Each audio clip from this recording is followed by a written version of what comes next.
Hello everyone, thanks for joining us. Our recent article takes a look at the CBN guidelines for shared services for banks and other financial institutions. As we all know, shared services are one of the more common related party transactions that occurs among multinational enterprises. And this is largely because multinational enterprises enter into shared services or intragroup arrangements in order to ensure that they benefit from centralization, benefit from economies of scale, and other benefits of centrally providing services.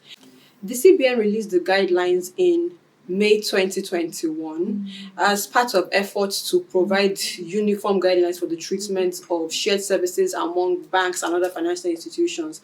The guidelines are applicable to all financial institutions in Nigeria, including merchant banks, including payment service companies, and others.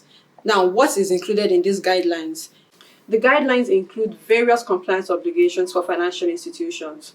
One major one is the need for financial institutions to set policies and procedures for shared services. It is expected that financial institutions will put in place a shared services policy, which will include various details of the shared services arrangement that the company has. Financial institutions are also expected to put in place a shared services agreement. The agreement is supposed to include various information, including the terms and conditions of the service, the type of services being shared, and the transfer pricing methodology being used to test the transaction.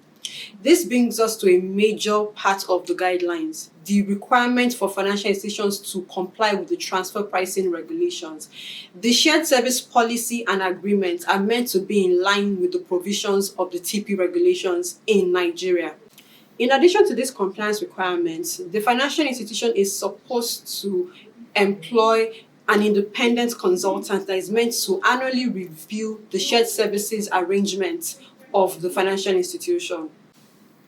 It is therefore important that financial institutions understand the guidelines, appoint an independent consultant, and also ensure full compliance with the guidelines before the deadline of 1st June 2022.